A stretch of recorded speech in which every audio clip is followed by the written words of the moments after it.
Now, if I was to choose one of these cameras over the other, if I could only choose one, it would be... So the Sony a6700 is probably the best budget hybrid camera you can buy, and the Sony ZV-E1 is probably the best budget video camera you can buy. And that's the main reason that I have both. But the other reason I have both these cameras is just because their form factor. They're small, they're lightweight, they're easy to kind of carry around with me, and I can use similar lenses on both cameras. It's like comparing apples and oranges. The ZV-E1's a full frame camera, the a67's APS-C camera, but I can, if I use the dynamic active mode, it actually crops in a little bit. And so what I'll use is I'll use some APS-C lenses on that camera body on the ZV-E1.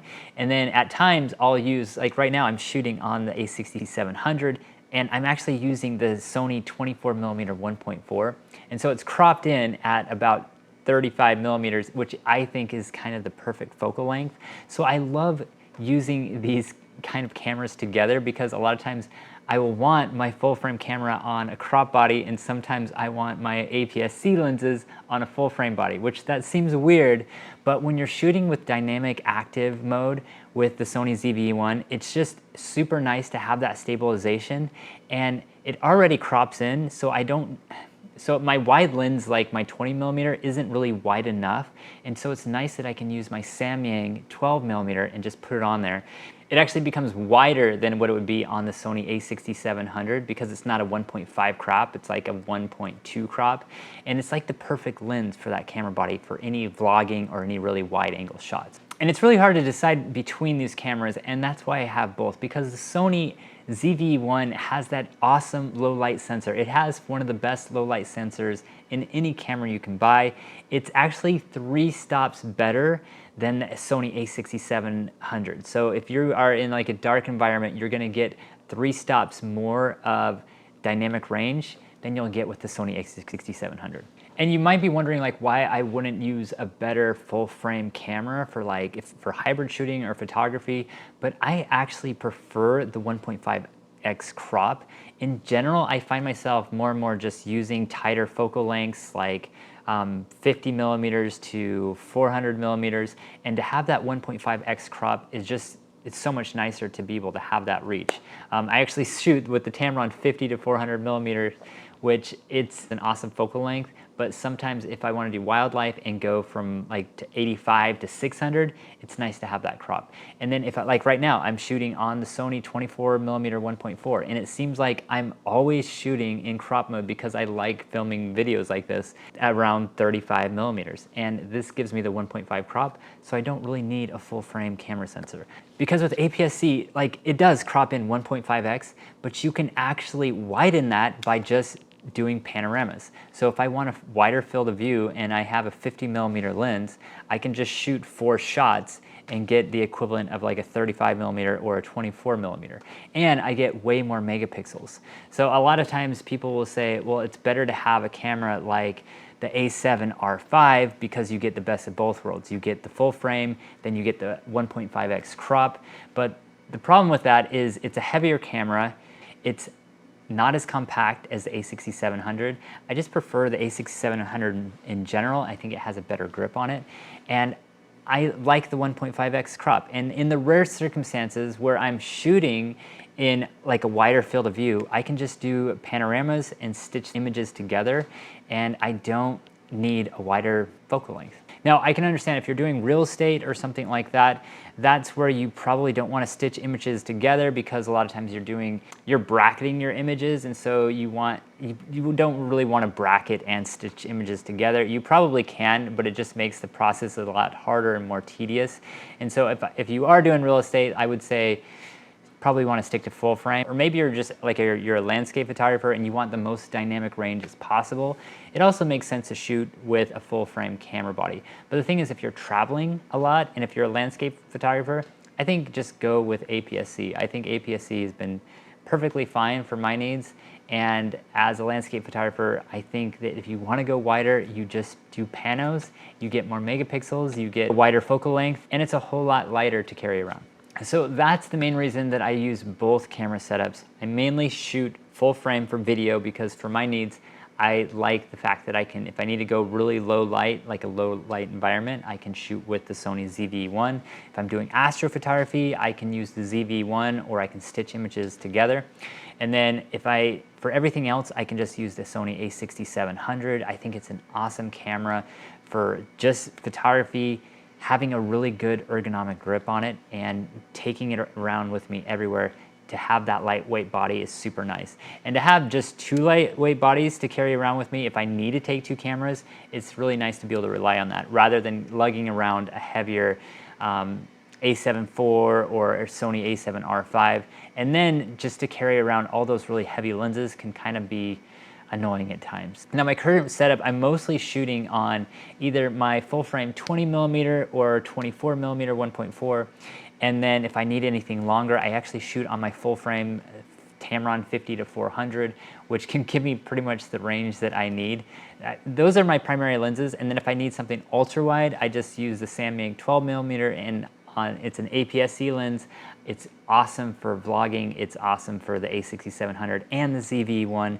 And if for any of those wide angle shots, it's a great camera with minimal distortion. All right, so what are the key differences? So I'm just gonna post a page right here that's gonna show all the key differences. In my opinion, the main key differences is that the ZV-E1 is gonna give you that extra low light, that 3 stops of range. You're gonna get better audio on the camera with the ZV-E1. The stabilization is gonna be way better because you have that dynamic image stabilization. The ZV-E1 also does product showcase, so if you're showing something like a phone like this, it's gonna block me out even though my face is in the frame. Actually, I'm not shooting on the ZV-E1 right now, so it's not gonna do that.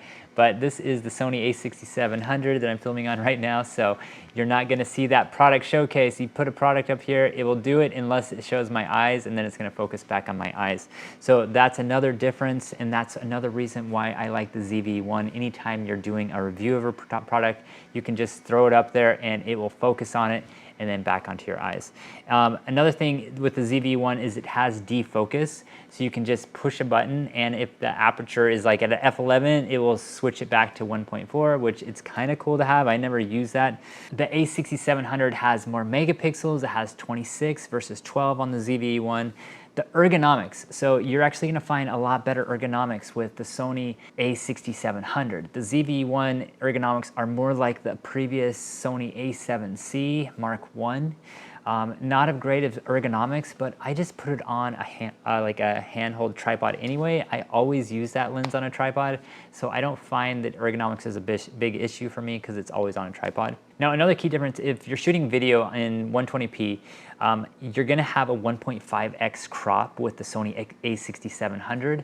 You're not gonna have like any crop with the Sony ZV-E1, which is super nice, although the ZV-E1 will overheat with time. Just looking at it right now, I would say the build quality in the a6700 is a little bit better. It has a little bit more metal feel rather than plastic in the ZV-E1. Bright monitor mode. So if you are someone that does like astrophotography or does anything at night, this a6700 doesn't have bright monitor mode, which I was a little bit annoyed by, but the ZV-E1 does have it. So for astrophotography, I would shoot more on the ZV-E1.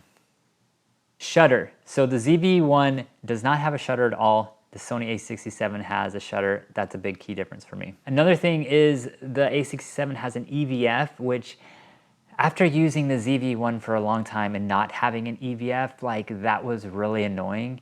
And so that's why I'm so glad I got the a6700. It kind of fixes all the EVF. If I ever need an EVF, if I'm going outside and it's a bright day, it's nice to have the a6700.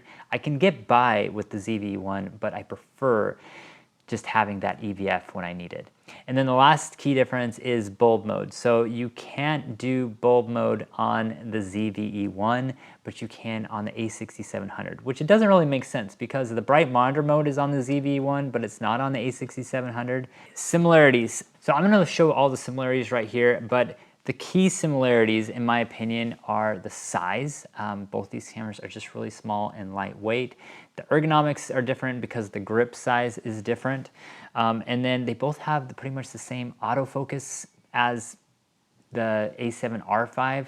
they have the same autofocus features, so I don't really see why you would choose one over the other because of autofocus, unless you want like the product showcase mode or something else with the AI features that come with the ZV-E1.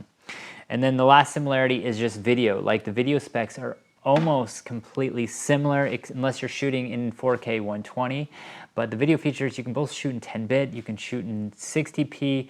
The a6700, it crops in like 1.2 with the 60p, which in my opinion, that's not really a crop. Other than that, they both shoot in 10-bit 4K. They are both really good cameras. I haven't really had any of the overheating issues. I don't shoot really long videos. The entire video I'm shooting right now is with the Sony a6700. It hasn't overheated on me at all.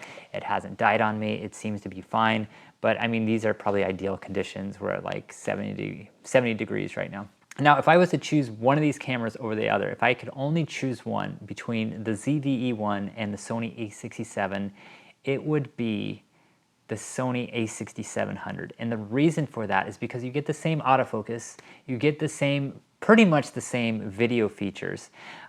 You don't have as good as a sensor, but APS-C, you get lighter weight lenses, you get a lightweight camera body.